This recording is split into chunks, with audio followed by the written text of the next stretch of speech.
이제 마지막 부분을 읽으면 우리 그동안 함께했던 사도행전 이제 끝이 납니다. 내일은 우리가 다 못 읽기 때문에 말씀 때문에 수요일 날 이 부분을 읽도록 하고요. 다음 주 오늘 이 부분은 이제 어제 표류하던 배가 도착한 곳이 도대체 어디였고 거기에서 무슨 일이 일어났을까 뭐 이런 얘기인데요. 이 이야기의 시작을 이렇게 이야기하고 있습니다. 우리 함께 1절의 말씀 같이 한번 읽어보도록 하겠습니다. 시작. 우리가 구조된 후에 안즉 그 섬은 멜리데라 하더라. 마이크 좀 올려주시고요. 멜리데 섬에 도착했다. 이게 어딜지 혹시 잘 모르시죠? 지금 말타라는 섬 혹시 아십니까? 예. 가끔 가다가 세계 뭐 테마 기행 이런 데 보면은 조그만 섬인데 되게 이쁘고 또 흥미있는 그런 섬이 있어요. 그게 말타인데 이게 이제 그 이탈리아고 이탈리아가 그 구두 앞에 공이 하나 있죠. 공은 이제 시칠리아 섬이고 시칠리아 섬 바로 밑에 조그만 섬이 하나 있는데 이제 그게 이제 멜리데라고 하는 이제 말타 섬입니다. 이제 거기에 도착했을 때 이제 거기는 우리나라로 따지면 뭐 제주도에 가까운 곳이기 때문에 원주민이 살고 있었겠죠. 그런데 그 원주민이 다행스럽게도 이 바울 일행에 대해서 2절에 보니까 특별히 동정하였다라고 얘기합니다.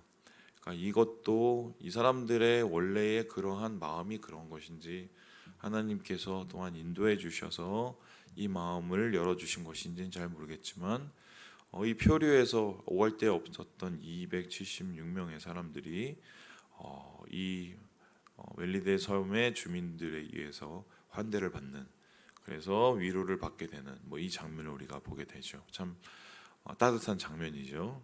이제 그리고 난 후에 중요한 것은 생각 같지 않은 또 복병이 자리 잡았습니다.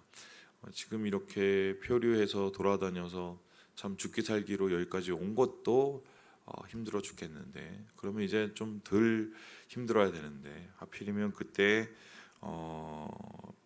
이제 바울을 힘들게 하는 것이 있었습니다. 뭐죠?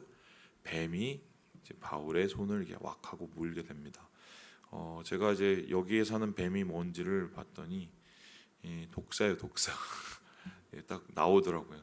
독사가 물었으면 독이 퍼지고 최소한 뭐 탱탱 붓거나 아니면 혼수 상태에 빠지는 건 아니겠습니까? 그런데 이 바울이 이러한 모든 것이 엉망이 된 상황 가운데서 어떤 일이 일어나냐? 5절에 보니까 이렇게 나옵니다. 조금도 상함이 없더라. 사실 이렇게 바울이 뱀에 물리는 장면을 보고 원주민들은 어떻게 생각을 했냐면은 이 4절에 보니까 공의가 그를 살리지 못하였도다. 야, 저 사람은 정말 운 더럽게 없네. 아니면 저 사람은 뭔가 잘못한 게 되게 많나 봐. 그러니까 이렇게 살아왔는데도 불구하고 또 여기서 뱀에 물리지라고 생각을 했는데 그러한 원주민들의 우려와 원주민들의 생각에 반하여서 바울이 멀쩡해지자 결국 어떤 일이 일어납니까? 6절에 봤더니 바울이를 가리켜서 원주민 사람들이 그를 뭐라고 여긴다고 했습니까? 신이라고. 보통 얘기가 아니네. 이렇게 생각을 하게 됩니다. 이제 그리고는 이제 원주민들은 바울을 초청을 해서 이 극진히 대접을 더 하게 되겠지요. 특별히 7절에 보니까 보블리오라는 사람이 이 섬에 무슨 뭐 통치하는 정도의 중간 통치장 정도 되나 보죠. 그래서 이 사람이 초청을 했는데 거기에 가보니 이제 아픈 아버지 부친이 있었습니다. 열병과 이질에 걸렸다고 나와 있고요. 그런데 바울은 8절에 보니 이 사람에 대해서 안수를 합니다. 안수를 하고 치유를 받습니다. 주님이 역사하신 거죠. 그 치유를 받은 후에 이것을 보고 9절에 봤더니 다른 병든 사람들도 한 명씩 두 명씩 바울이 사람을 낫게 했다는 소식을 듣고 나오게 되지요. 그리고 예수님처럼 그들을 치유하게 되는 그래서 바울이 이 멜리데라는 이 섬 가운데 있는 사는 모든 사람들에게 당연히 복음을 전하게 되고 예수 그리스도의 은혜를 전하게 되는 이 장면을 보게 됩니다. 여러분 이 말씀 보면서 무슨 생각이 드십니까? 여기서 저는 뭐 여러 가지 말이 있겠지만 여호와 이레라는 말이 딱 생각이 떠올랐어요. 어제 말. 여호와 이레라는 말 무엇입니까? 하나님이 준비해 주신다. 무엇을 준비해 주셨나요? 이것은 아브라함에 대한 얘기죠. 아브라함이 이삭을 바치려고 올라갔을 때 작심하고 이삭을 죽이려고 내리셨습니다. 그랬더니 하나님께서 사자를 통해서 그 손을, 내리치는 손을 막으셨습니다. 그리고는 그 예배를 중단시키지 않으시고 오히려 더 은혜로운 방법으로 하나님께서는 그 예배를 받으셨는데요. 주위에 봤더니 수풀에 뿔이 걸려 있는 무엇이 있었습니까? 어린 양이 있어서 그 어린 양으로 하나님 앞에 번제를 드리게 되는 이 장면을 보고 아브라함은 감사함으로 준비해 주시는 하나님 여호와 이레라고 얘기를 했습니다. 오늘 하나님께서는 왜 이 멜리데 섬에 도착하게 하셨는지, 그리고 왜 뱀에 물리게 하셨는지, 왜 하필이면 그리고 보블리오라는 사람의 집에 가게 하셨는지, 또 거기에서 왜 또 부친을 고치게 하셨는지, 뭐 이런 모든 상황을 보면 이 모든 것이 하나님의 준비하심이 아닐까 하는 생각이 듭니다. 더불어서 합력하여 선을 이루시는 하나님이시죠. 모든 것 가운데 우리의 생각과 우리의 판단과 우리의 의지를 넘어서서 하나님께서 중요하신 좋음을 만드시기 위해서 우리를 이끌어 주신다. 뭐 이렇게 볼 수 있는데요. 그런데 한번 생각을 해봅니다. 좀 어리석은 질문일지 모르겠지만 하나님께서는 그러면 진짜 이 모든 거를 다 이렇게 계획을 하셔서 요거 다음엔 요렇게, 요거 다음엔 요렇게 이렇게 다 준비를 하셨을까요? 어떻게 생각하세요? 그럼 우리의 삶에 한번 적용을 해봅시다. 우리의 삶에 오늘 무슨 일이 있을지는 모르겠지만 내가 만나는 누구, 내가 만나는 어떤 일, 거기에 하나님께서는 그 다음엔 요렇게, 그 다음엔 요렇게 차곡차곡히 하나님께서 뭐 아주 뾰족뾰족하게 촘촘하게 계획을 세워놓으시고 여호와 일에 준비하신다는 하나님께서 그렇게 하시는 걸까요? 어떻게 생각하세요? 이게 좀 신학적으로 되게 어려운데 예언을 한번 생각해 보면 됩니다. 예언이라는 것은 무엇이냐면 하나님의 뜻을 전하고 하나님이 말씀하신 것을 미리 말씀해 주시는 것을 예언, 미리 예자에다가 말씀 원자라고 얘기를 하죠. 그런데 이 예언이라는 걸 잘 생각을 해보면 그러면 하나님의 촘촘한 계획에서 A 다음엔 B, B 다음엔 C, C 다음엔 D 이렇게 이야기가 되어진다고 생각을 한번 해봅시다. 그러면 이 예언은 반드시 이루어져야 됩니다. 왜냐하면 하나님께서 촘촘하게 계획하신 완벽하신 거니까요. 근데 하나님의 예언 중에 다 이루어지지 않은 것도 있다 없다? 있어요 없어요? 예를 들어서 생각해 봅시다. 히스기야, 너 15년가 아니라 너 당장 죽어 이랬어요. 그죠? 근데 히스기야가 살려달라고 하나님 앞에 막 빌었습니다. 그랬더니 하나님께서 이사야 선지자를 보내서 어떻게 합니까? 내가 15년 살려줄게 이렇게 했습니다. 그죠? 그러면은 예언이 다 맞았어요? 틀렸어요? 다 엉클어져 버리죠. 그러면 이거는 무슨 이언령 비언령도 아니고 고무줄도 아니고 무슨 하나님이 이렇게 저렇게 해서 그럼 도대체 하나님의 계획이라는 건 도대체 뭘까? 하나님의 준비하심이라는 것은 도대체 뭘까? 좀 되게 복잡하게 됩니다. 그리고 하나님께서는 심지어 이스라엘 백성에게 너 이제 망할 거야 라고 했었을 때 므낫세 같은 사람 보십시오. 철저하게 하나님 앞에 뉘우치고 회개를 했더니 하나님께서 그의 나라를 그의 노년에는 평안하게 해주지 않습니까? 그것도 하나님께서 원래 말씀하신 거를 뒤죽박죽 틀어놓게 되는 겁니다. 그렇다면 이제 준비하심이라는 것, 계획하심이라는 것, 우리의 생각과 뭔가 다르네 이렇게 보일 수 있겠습니다. 근데 이거를 해석할 수 있는 여러 가지 방법 중에 이스라엘의 광야 40년을 한번 생각해 보면 됩니다. 원래 하나님의 계획은 광야에서 한 2년 혹은 1년 반 정도 이제 시내산에서 이제 연습시키고 고생시키고 그리고 이스라엘 백성을 하나로 만들고 그리고 이 가데스 바네아를 통해서 어떻게 해요? 가나안을 들어가는 이게 원래 하나님의 계획이었습니다. 준비해 주신 거죠. 그런데 이스라엘 백성이 12정탐꾼 보내서 그곳에 들어가지 않겠다고 바락바락 하나님 앞에 대들고 그리고 하나님을 향해서 우리는 못 믿으니 다시 애국으로 돌아가겠다고 그렇게 하나님 앞에 배역을 했을 때 하나님께서는 어떻게 하셨습니까? 12정탐꾼이 40일 동안 돌아다닌 것을 곱하기 1년에서 몇 년을 광야에서 돌아다닙니까? 40년 돌아다닙니다. 원래 하나님 계획이 엉클어지잖아요. 그럼 40년이라는 시간을 우리 어떻게 생각을 했을까? 근데 사실 그것도 생각을 해보면 하나님의 준비하심입니다. 왜니까 그 40년이 사실 하나님의 계획이 첫 번째 계획이 흐트러진 것 같기도 하고 이스라엘 백성에게는 허송세월을 보낸 것 같기도 하고 그리고 어떻게 보면 안 해도 될 고생을 한 것 같기도 하고 그렇지만 결국 생각을 해보면 그 40년의 기간 동안에 어떤 일이 일어납니까? 이스라엘 백성들이 거듭나게 됩니다. 물론 이 광야의 세대들은 이제 1세대들은 거기에서 죽고 새로운 세대가들이 태어나지만 그럴지라도 그곳 속에서 이스라엘 백성은 40년 동안 하나님하고 동행하고 하나님하고 면과 면을 맞대고 직접적으로 같이 살아가면서 그들의 삶이 조금씩 하나님과 가까워지게 되고 변화하게 됩니다.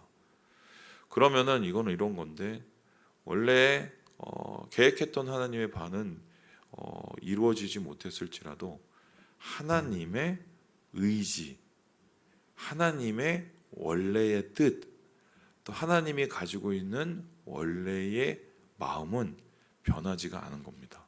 뭐죠?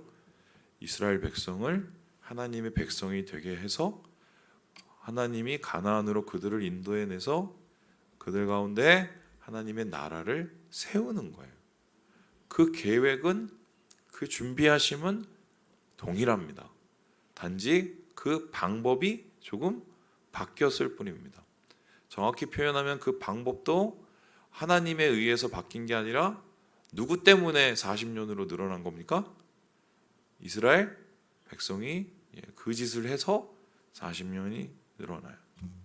그러면은 여호와 이레 혹은 하나님의 계획하심, 합력하여 선을 이루심 이것은 어떻게 해석을 해야 되냐면 하나님의 변치 않는 우리를 향한 붙드심이라고 보면 됩니다. 이런 거예요. 멜리데에 바울이 도착하는 게 원래 뜻이었을까 몰라요. 그런데 확실한 것은 표류하는 가운데서 하나님의 손은 바울을 절대로 놓지 않으셨다는 것이고요. 그리고 멜리데에 도착을 했을 때 그곳에서 있었던 모든 일조차도 하나님께서 함께 해주시고 바울의 손을 놓지 않았다는 겁니다. 심지어는 그 섬에 표류한 후에 배에서 내려서 뱀에게 물리는 그러한 안타까운 일을 당했지만 그 상황 가운데서도 그 일이 원래 계획된 것인지 아닌지는 잘 모르지만 하나님께서는 바울의 손을 놓지를 않으셨다는 거고 그를 보호하셨다는 거고 그를 인도하셨다는 겁니다. 그래서 궁극적으로 바울을 놓지 않는 그 손에 의해서 하나님께서는 선하신 원래의 의지와 하나님의 원래의 뜻을 이루어가는 겁니다. 어떤 뜻입니까?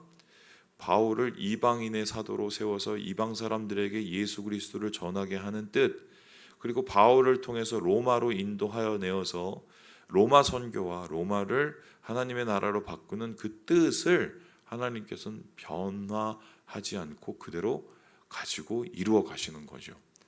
우리의 눈으로 봤을 때는 이게 끝난 것 같고 우리의 눈으로 봤을 때는 다 멈춘 것 같고 이제는 더 이상 나오지 않는 것 같지만 하나님의 여호와 이레 합력하여 손을 올리신 그 뜻, 그 하나님의 의지가 바로 바울을 이러한 모든 환경 속에서 세옹지마의 은혜를 갖게 한 거죠. 그래서 사실은 이게 제일 중요합니다. 제가 항상 얘기하지만 저한테도 항상 얘기하는 거고요. 스스로 믿는 사람들은 일희일비하면 안 됩니다. 좀 오늘 이래서 좀 오늘 저래서 거기에 넘어지고 쓰러지고 물론 실망하고 잠깐 마음이 속상할 수는 있겠지만 믿는 사람들은 그래도 다시 꿋꿋하게 일어나야 됩니다. 왜냐하면 어떤 상황과 어떤 환경 심지어는 우리의 실수와 우리의 잘못에 의해서 이루어진 그 환경조차도 하나님께서는 선용하시기 때문이에요. 주님께서 붙잡으시는 그 손으로 말미암아 우리를 합력하여 선을 이루신 하나님의 계획으로 이끌어 주시기 때문입니다. 그래서 믿는 사람은 오히려 어려울 때 더 무릎을 꿇어야 됩니다. 그 무릎을 꿇는 것은 하나님 잘못했어요. 하나님 이 위기가 빨리 지나가게 해주세요. 하나님 아니면 옛날처럼 더 평탄하게 해주세요. 물론 그렇게 기도하도 좋지만 그런 기도는 제가 해봤는데 잘 안 돼요. 안 되더라고요. 그거 뭐 이미 저질러진 일은 잘 안 이렇게 돌아와요. 제가 해보니까 기도는 그때는 오히려 기도를 하다 보면 어떻게 기도가 바뀌냐면 그래도 저는 하나님을 믿습니다. 그래도 하나님이 저를 붙잡고 있음을 믿습니다. 그래도 하나님께서 우리와 함께 하심을 믿습니다. 그리고 하나님께서 우리 가운데 합력하여 선을 이루시고 더 좋은 길로 이끌어 가실 줄 믿습니다. 그 기도를 해야 됩니다. 그 기도를 하다 보면 뭐가 변하냐면 나부터 변합니다. 나부터. 한숨 팍팍 쉬던 일도 좀 뭔가 한숨을 돌리는 생각을 하게 되고, 그리고 뭔가 얼굴이 시꺼매져서 아무것도 안 하던 무기력한 생각들도 뭔가 해볼 수 있는 것들을 하나씩 발견하게 됩니다. 이제 그러다 보면 시간이 지나가고 어느샌가 오늘 바울이 멜리데에 있는 사람들을 주님께로 다 인도했던 것처럼 하나님의 뜻이 나타나게 되는 거죠. 그게 예수 믿는 겁니다. 그게.